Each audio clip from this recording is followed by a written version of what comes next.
Hello everyone! So today's video is a really cool project. Well, it's actually two projects. So I'm sure you're all aware I'm at drama school or theatre school. And just before Christmas, once we'd gone into lockdown on 9th of December, was it? Something like that. We were tasked with a project called Heroes and Villains. So we were put into groups and we had to create a trailer for a hero film. So my group was given the Avengers. There was a sneak peek of this in my Look at 2020 video, if any of you saw that. And I'm just so proud of how it turned out, considering it was the first Zoom production I'd ever done. Wasn't very professional, but I'm still happy with how it turns out. So that's going to be the first thing that you're going to see, is heroes and villains. Now the second thing you're going to see after that is one that we did when I'm currently filming this yesterday. It is an extract from Hitchhiker's Guide to the Galaxy, which I love. It's such a cool book, film, show, all of those. So we did a little extract from it. It was a 5-6 page script. I think the video ended up being about 8 to 9 minutes, plus extra for music. And so I've got a really cool video as well coming out next week, which is the behind the scenes of the Hitchhiker's Guide. It was only one day, but I still think it's pretty cool. So I've been given permission by everyone in the groups and everyone involved to share these with you, so you can see what we've been working on, just for me as well, to document what's been going on. And yeah, I'm so proud of them and I just want to share them with you all. So Heroes and Villains and Hitchhiker's Guide, here we go. Well then, everyone, have a good Christmas. Any plans? Trying not to get killed. Well, I'm gonna go. Got somewhere better to be? Maybe. How do I leave this thing? Oh shit. Language. It's the big red button, Steve. Wait, seriously, guys, it's not working. Wait, Cap, you still there? Cancelled?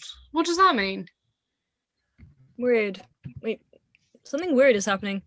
What? Wait, what's happening? Guys? Clint? We're being hacked. What's happening? Is this supposed to be some kind of joke? Why does my screen look like that? Like what? It's all weird and...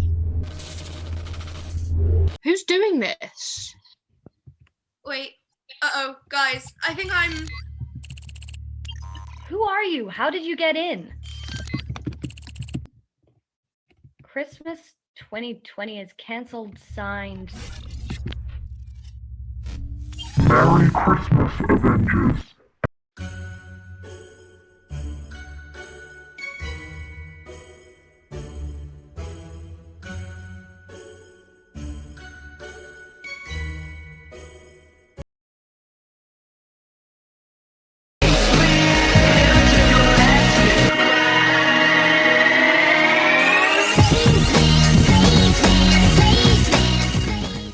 When you're lost inside of the universe, what do?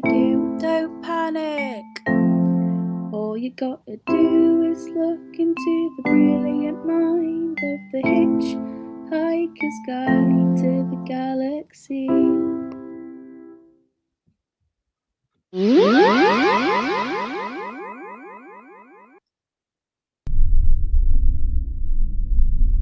Where are we? What happened? Why did we drink those 3 pints of bitter so quickly? I feel terrible. Eat some pork scratchings that help with the loss of protein and salt from the transmat beam. And if it's your first time, it can be unpleasantly like being drunk. What's so wrong about being drunk? Ask a glass of water. Anyway, never mind about the salty protein. What about my house? The bulldozers will be rolling through it now. I'll be writing a stiff letter to the council about this. Never mind your house, it'll be irrelevant in a few moments anyway.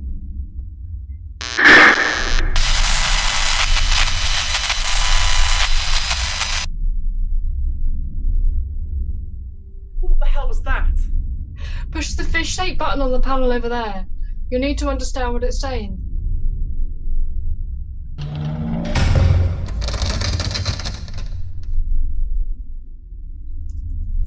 What on earth is that? That's a Babel fish. Stick it in your ear. It'll translate for you. Check the guide if you don't believe me. Push the button with the book on it. In many of the more relaxed civilizations on the outer eastern rim of the galaxy, the Hitchhiker's Guide to the Galaxy has already supplanted the great Encyclopedia Galactica as the standard repository of all knowledge and wisdom, for though it has many omissions and contains much that is apocryphal, or at least wildly inaccurate, it scores over the older work in two important respects. First, it is slightly cheaper, and secondly, it has the words "Don't Panic" inscribed in large, friendly letters on its cover. We have something similar on Earth called the Internet, but it's full of so-called influencers and memes. I work as a researcher for the guide, planet hopping to update local details. I only got stuck on Earth for 15 years by mistake. Guide, look up Babelfish. The Babelfish is small, yellow, and leech-like, and probably the oddest thing in the universe. It feeds on brainwave energy received from those around its host and excretes a telepathic matrix into the mind of its carrier. The practical upshot of all of this is that if you stick a Babelfish in your ear, you can instantly understand anything in any form of language. Now, it is such a bizarrely improbable coincidence that anything so mind-bogglingly useful could have evolved purely by chance that some thinkers have chosen to see it as the final and clinching proof of the non-existence of God. The argument goes something like this. "I refuse to prove that I exist," says God, "for proof denies faith, and without faith I am nothing." "But," says man, "the Babelfish is a dead giveaway, isn't it? It could not have evolved by chance. It proves you exist, and so therefore, by your own arguments, you don't. QED. "Oh dear," says God, "I hadn't thought of that," and promptly vanishes in a puff of logic. Commencing scheduled demolition of Earth in 30 seconds. 29. 28. What? Where are we? On a Vogon constructor ship, there's an interstellar bypass scheduled to be driven through your solar system. This has all sounded eerily familiar. It was good of the Vogons to give us a ride. It wasn't the Vogons. They're notoriously officious and bad-tempered. Don't even get me started on their poetry. It must have been the Dentrasi caterers who let us hitch a ride. They live to torment the Vogons. Despite this, they're some of the best cooks in the galaxy. I'm going to see if there's a serving hatch anywhere.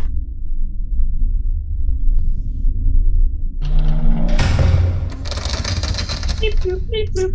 Ah, lovely.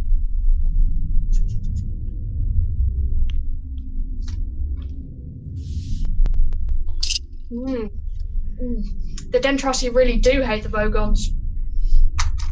3, 2, 1.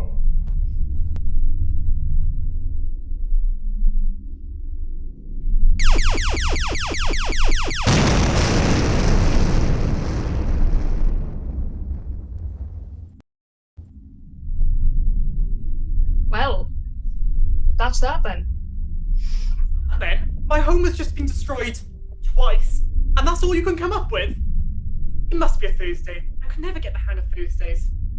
At least it can't get any worse. The intruder's detected in Section 27B, Stroke 6. Thank you for that. Activate stasis beam. You have two choices, Stowaways. I could either eject you from an airlock into deep space, or read some of my poetry to you. Send me out the airlock. Hold on, I don't want to die. I choose poetry. Please, read away. A wise choice. O Freddled Grunt Bugley, thine micturations are to me as plurded glabble botchets on a lurgid bee. Vogon poetry is described as the third worst poetry in the universe. The second worst is that of the Asgoths of Krea. During a recitation by their poet master Gunthros the Flatulent of his poem Ode to a Small Lump of Green Putty I Found in My Armpit One Midsummer Morning, 4 members of an audience died of internal hemorrhaging, while the president of the Mid-Galactic Arts Nobbling Council survived by gnawing one of his own legs off. The absolute worst poetry was that of Paul and Nancy Millstone Jennings of Sussex, which involved decaying swans. Luckily, it was destroyed when the Earth was. I implore thee, my foonting turling drone, and I hoopiously drangle me with crinky bindle wordles, or I will rend thee in the gobbles with my blurble crunching. See if I don't!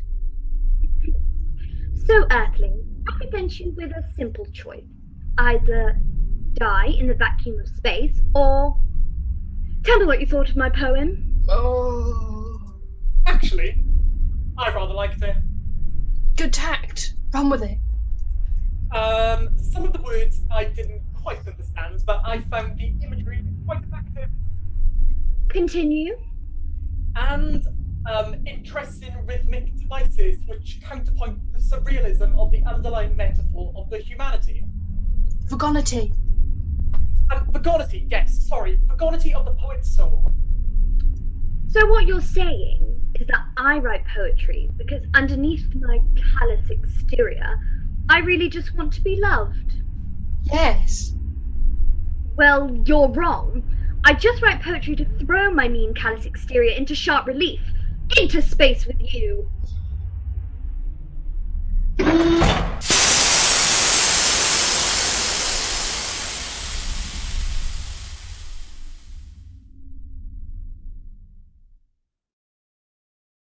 Space is big. Really big. You just won't believe how vastly, hugely, mind-bogglingly big it is. I mean, you may think it's a long way down the road to the chemist, but that's just peanuts to space. Listen. When you're lost inside of the universe, what do? Don't panic! All you gotta do is look into the brilliant mind of the Hitchhiker's Guide to the Galaxy.